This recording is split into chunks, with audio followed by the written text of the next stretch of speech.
हर्षित landmark, सपनों का घर जैसा आप चाहते हैं हम बनाते हैं। 1, 2 एवं 3 BHK ready position flats. Call 9827321321।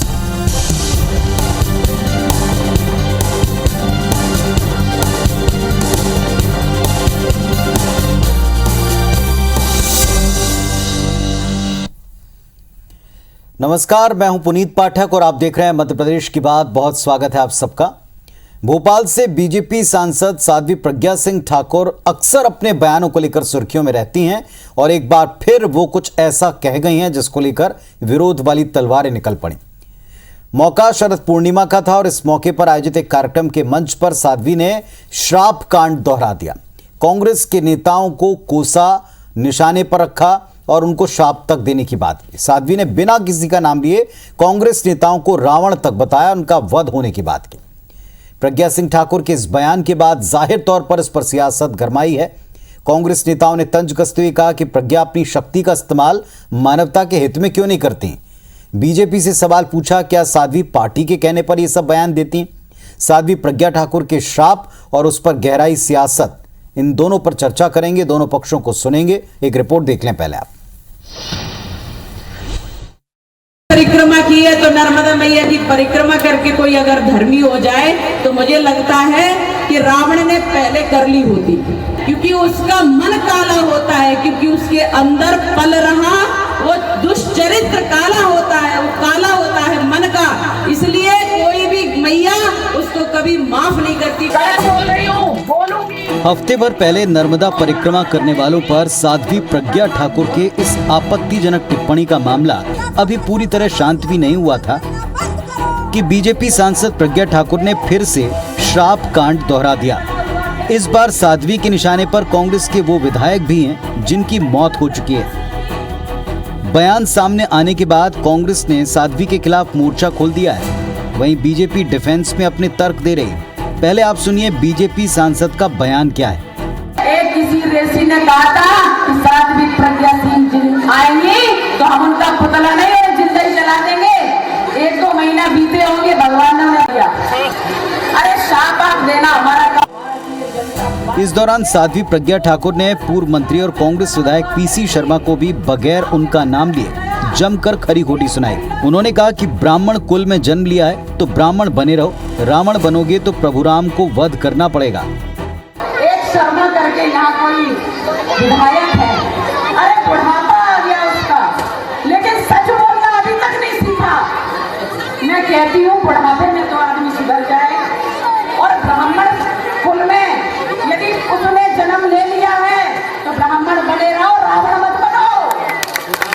और रावण बनोगे, महिला का अनादर करोगे, अपमान करोगे, तो सीता मैया को लाने के लिए प्रभु राम जी को उस रावण का वध करना ही पड़ेगा। वैसे पहला मौका नहीं जब साध्वी प्रज्ञा ठाकुर ने इस तरीके का कोई बयान दिया हो और बीजेपी की मुश्किल बढ़ाई हो। पिछले 2 साल में प्रज्ञा ठाकुर के बड़े विवादित बयानों की फहरिस्त पर नजर डालें तो मेरे श्राप से हेमंत करकरे का सर्वनाश हुआ, बाबरी मस्जिद गिराने का अफसोस नहीं, नाथूराम गोडसे देशभक्त थे, देशभक्त हैं और रहेंगे, दिग्विजय सिंह को आतंकवादी बताया और राष्ट्रपिता महात्मा गांधी को राष्ट्रपुत्र बताया। इसके अलावा हफ्ते भर पहले ही साध्वी प्रज्ञा ठाकुर ने नर्मदा परिक्रमा करने वालों पर आपत्तिजनक टिप्पणी की थी, जिसके विरोध में कांग्रेस ने उनके पुतले जलाए और साध्वी प्रज्ञा ठाकुर का नर्मदा जल से शुद्धिकरण भी किया। ऐसे में साध्वी के ताजा बयान पर कांग्रेस तंज कस रही है कि साध्वी अपने श्राप शक्ति से पाकिस्तान और कोरोना को भी श्राप दे दें तो मानवता पर बड़ी कृपा होगी। वहीं बीजेपी अपने सांसद के बचाव में तर्क पर तर्क दिए जा रही है। अब यही एक संस्कार बताते हैं कि उनके संस्कार कैसे हैं कि जो व्यक्ति दुनिया से जा चुका उसके ऊपर वो टिप्पणी करती हैं। और मैं भारतीय जनता पार्टी के शीर्ष नेतृत्व से कहूँगा कि वो उनको संयमित भाषा का प्रयोग करने का संदेश दें और या फिर वो ये स्पष्ट करें कि ये भारतीय जनता पार्टी करा रही है। देखिए, साध्वी है वो संत है और संत और साध्वी निर्विकार होते हैं। सहज रूप से वो अपनी बात कहती है, इसके अलग अर्थ नहीं होना चाहिए। जाहिर है साध्वी प्रज्ञा ठाकुर के बयान पर पहले भी बीजेपी की काफी किरकिरी हो चुकी है, लेकिन अभी मध्य प्रदेश में 3 विधानसभा और खंडवा लोकसभा सीट पर उपचुनाव का माहौल है, जहां ओबीसी और ब्राह्मण वोटर्स निर्णायक हैं। ऐसे में कांग्रेस विधायक पीसी शर्मा और दिवंगत विधायक गोवर्धन दांगी पर दिए गए बयान अगर चुनावी क्षेत्रों में गरमाते हैं तो तय है कि बीजेपी के लिए हालात संभालना थोड़ा मुश्किल हो जाएगा। नवीन कुमार सिंह, IBC 24, भोपाल। तो अभी हफ्ता भर भी नहीं बीता जब हम एक बार फिर से साध्वी के बयान, उस पर पलटवार, उस पर सफाई और इसके बाद जाहिर तौर पर विरोध भी होगा, तो इस विरोध और उसके प्रदर्शन के ऊपर चर्चा कर रहे हैं। हमारे साथ में इस विषय पर चर्चा करने के लिए भारतीय जनता पार्टी की तरफ से राजपाल सिसोदिया जी आज जुड़ रहे हैं और स्वदेश शर्मा साहब हैं कांग्रेस पार्टी की तरफ से। आप दोनों को नमस्कार, बहुत स्वागत है आपका। सबसे पहले स्वदेश शर्मा साहब, भारतीय जनता पार्टी कह रही है कि साध्वी प्रज्ञा सिंह ठाकुर साध्वी हैं, वो निराकार भाव से कुछ भी कह देती हैं, पॉलिटिशियन की तरह तोल मोल कर नहीं बोलते हैं, उसे किसी अन्यत्र अर्थ में नहीं लेना चाहिए।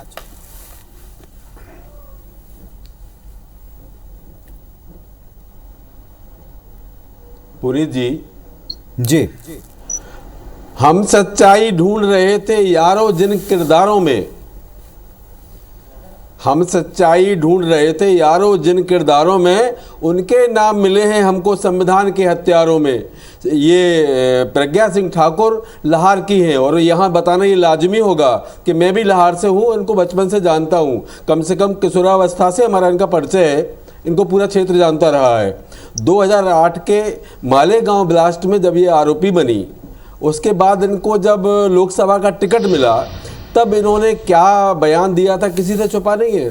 शहीद हेमंत करकरे जिनको सरकार ने शहादत मानी, देश भर उनको शहादत पर नमन करता रहा और ये उनको बोलती हैं आके कि हमने शराब दे दिया इसलिए हमें हेमंत करकरे की मौत हो गई। दोबारा फिर बाबरी ढांचे को गिराए जाने पर गर्व महसूस करना, राष्ट्रपिता महात्मा गांधी के हत्यारे नाथूराम गोडसे को देशभक्त कहना, और ये यही नहीं रुकी, दिग्विजय सिंह जी को आतंकी कहना और आतंकी का नरसंहार करने के लिए खुद को अपने आप को मैदान में किए जाने को हवाला देती है कि अब मैं मैदान में हूँ, आतंकी का नरसंहार करूँगी। राष्ट्रपिता महात्मा गांधी को राष्ट्रपुत्र कहकर अपमानित करना। अब ये एक लोकसभा की सांसद है और सांसद ही नहीं, ऐसी जगह की सांसद है जो प्रदेश की राजधानी भोपाल है और ऐसी सदन की सदस्य हैं जो सदन देश भर के लिए एक नीति, नियत और कानून बनाने का काम करता है। उस लोकसभा की ये सदस्य है, कम से कम उसकी गरिमा को ना गिराएं तो अच्छा होगा।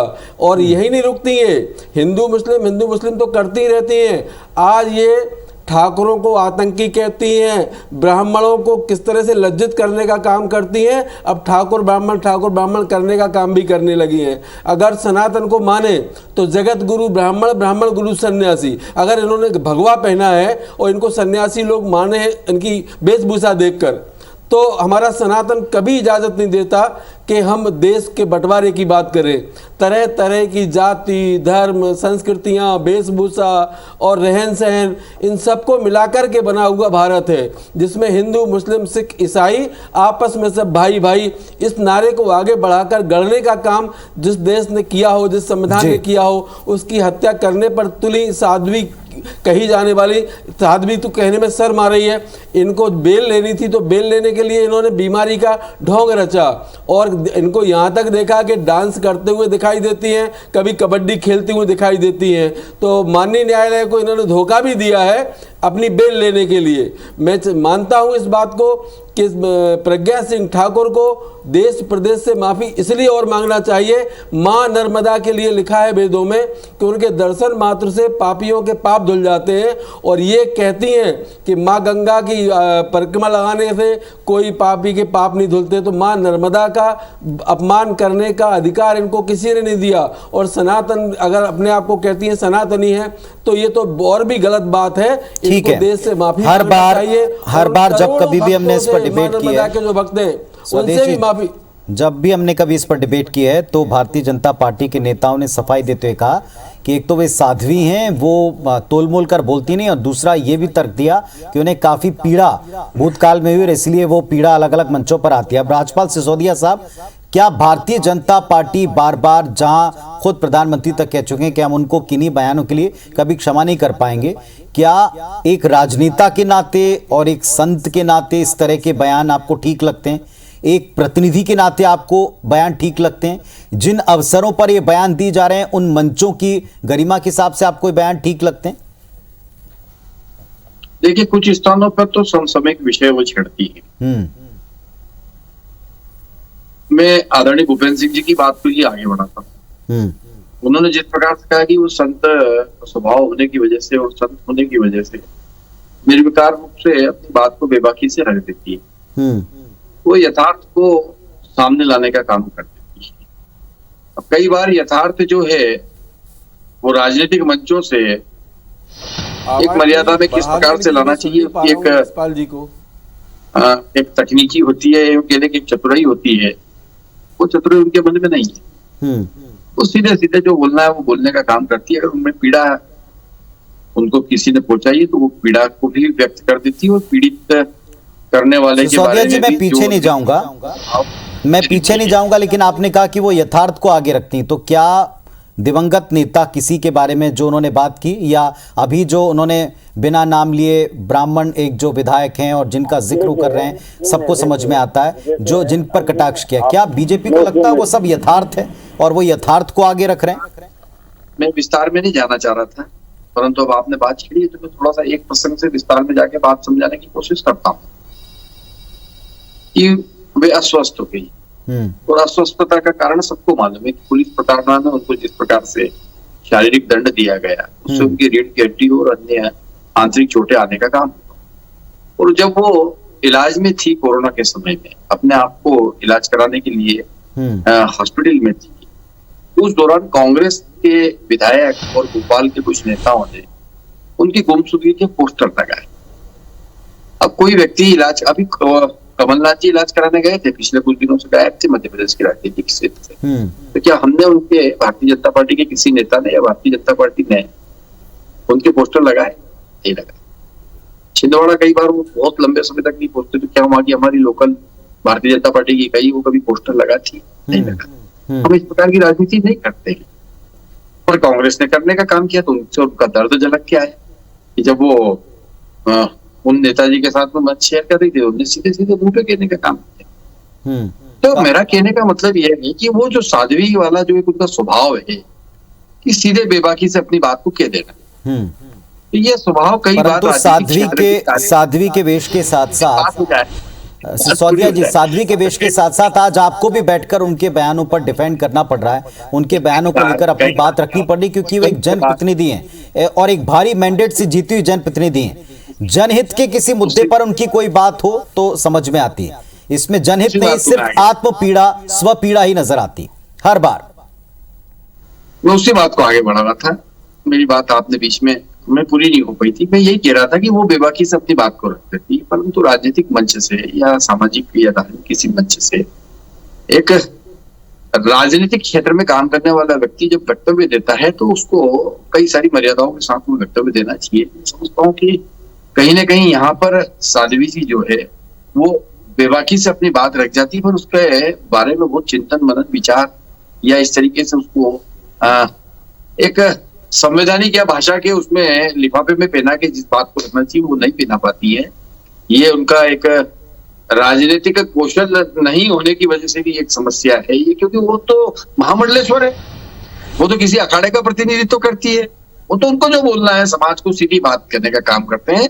वो समाज के अंदर व्याप्त बुराइयों को समाप्त करने के लिए जो दवाई देती हैं उस दवाई के ऊपर कोटेड, शुगर कोटेड करके देने के उनकी जो है स्टाइल नहीं है, इस वजह से ये बातें होती है। मैं समझता हूँ कि साध्वी जी भी अगर मेरी बात को सुन रही है तो थोड़ा सा बात को शुगर कोटेड करके देने का समाज खैर आपके पास में तो नहीं, आपके पास सिसोदिया साहब मौका होगा उनसे डायरेक्टली बात करने का, लेकिन जनता के मंच पर तो वो जैसे बोलती हैं वो लोग उसे उसी अंदाज में समझते हैं कि वो साधु स्वभाव होने की वजह से इस प्रकार से नहीं कर पाती है।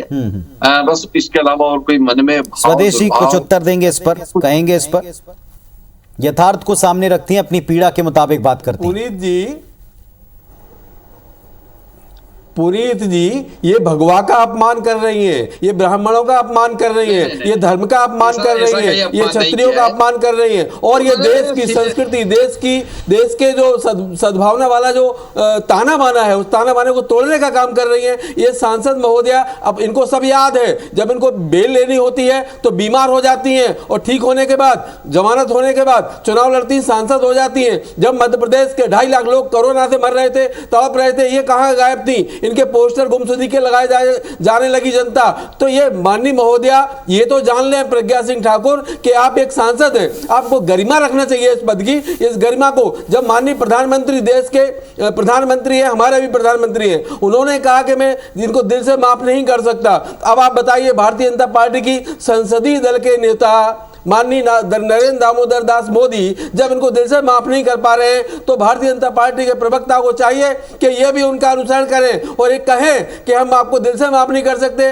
क्यों बचाव कर रहे हैं इनका? क्या ये जो आरोप लग रहे हैं गलत है, मिथ्या है? ये सारी चीजें स्पष्ट हैं, पब्लिक डोमेन में है। उनके द्वारा किया गया हर कार्य, हर बयान। चलिए, आपकी बात कब कर लूंगा मैं, आपकी बात कब कर लूंगा शर्मा जी, एक छोटा सा ब्रेक ले लूं। चलिए, हमारे साथ में आज बातचीत करने के लिए स्वदेश जी राजपाल जी हैं। राजपाल जी, आपने सुना होगा कि कांग्रेस पार्टी का बार बार ये कहना है कि बीजेपी को स्पष्ट करना चाहिए कि इन बयानों के साथ क्या बीजेपी खड़ी है, क्योंकि पिछली बार भी ये बात कही गई थी कि वो अपनी पीड़ा व्यक्त करती हैं, लेकिन एक आपने स्वयं बहुत उदारता से स्वीकार किया कि एक जनप्रतिनिधि के, एक राजनीतिज्ञ के अपने दायित्व हैं बोलने में भी और एक्शन में भी, लेकिन किसी ऐसे एक्शन को लेकर वो सुर्खियों में नहीं आते कि किसी जन समस्या को लेकर वो आंदोलित हुई हो या उन्होंने कोई बड़ी बात रखी हो।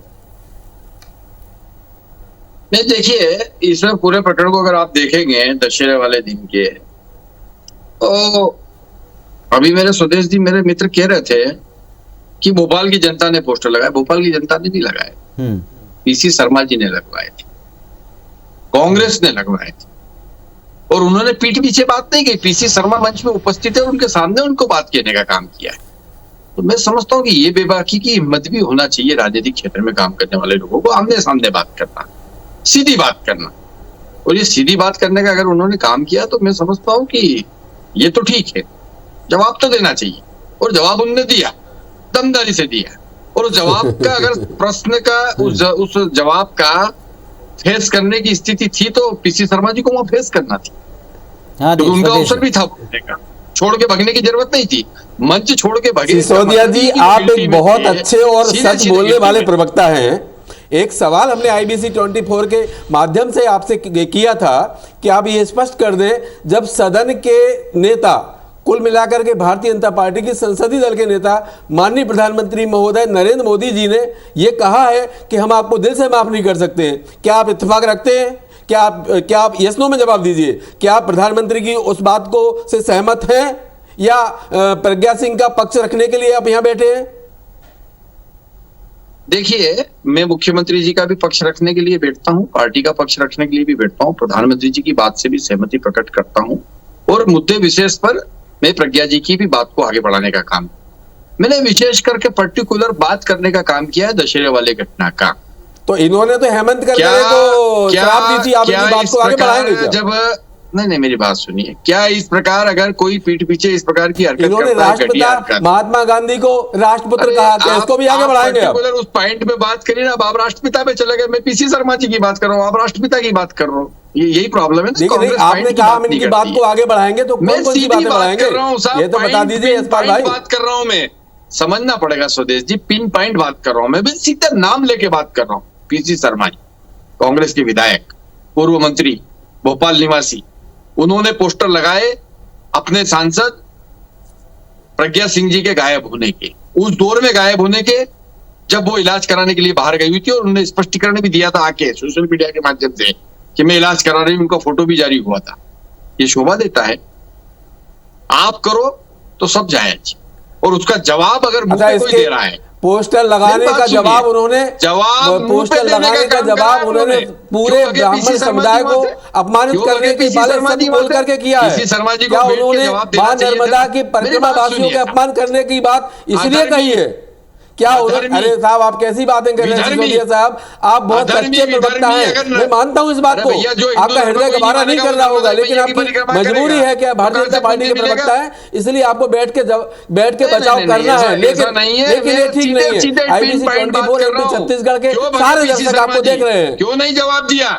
अगर वो सच्चे थे तो उनको वही जवाब देना था कि नहीं सांसद जी, मैंने पोस्टर नहीं लगवाए। ठीक बात है, लेकिन आपने एक बात का उत्तर अभी तक नहीं दिया, ना पिछले डिबेट में मिला था। सिसोदिया साहब, एक सीधा सवाल है, जनता के मुद्दे कब उठाएंगी सांसद महोदय? जनता के मुद्दों पर कब वो अपनी पीड़ा व्यक्त करेंगी? जनता के मुद्दों पर कब अपना आक्रोश व्यक्त करेंगे? घटनास्थल से या मौके से भगना, प्रश्न सुनकर बिना उत्तर दिए भगना। राजपाल जी, इस बात का उत्तर आप दे पाएंगे क्या कि क्या जनता के मुद्दे पर वे कभी सुर्खियों में आएंगी? त्योहार था, इस प्रकार से पोस्टर लगाने का काम किया था, और इस त्योहार के सौहार्दपूर्ण वातावरण को कांग्रेस के विधायक PC शर्मा जी इस बात को जानते थे, उनमें संस्कार है कि हम उसको लड़ाई का अखाड़ा नहीं बनाना चाहते। हम अच्छे हैं कि वहां से धीरे से निकल जाए। चलिए, कुल मिलाकर ये कि पोस्टर अगर किसी नेता ने लगाए तो उसका जवाब मंच पर इस तरह से दिया गया, यही बात सामने आती है। लेकिन एक जनता के मन का सवाल है जिसका उत्तर नहीं मिलता कि क्या भोपाल में, जहां की वे सांसद हैं, जहां इतने प्रचंड मतों से वे विजयी हुई हैं, जिनका प्रतिनिधित्व वे संसद में करती हैं, क्या उनकी समस्याओं पर, किसी जन आंदोलन या किसी जन समस्या पर उनका ये स्वरूप दिखाई पड़ेगा, या आत्मपीड़ा में ही और राजनीतिक प्रतिस्पर्धा में उत्तर देने में ही वे सुर्खियों में आती रहेंगी? ये भी थोड़ा विचार करना चाहिए। बहुत शुक्रिया आप दोनों का अपने पक्ष रखने के लिए। नमस्कार।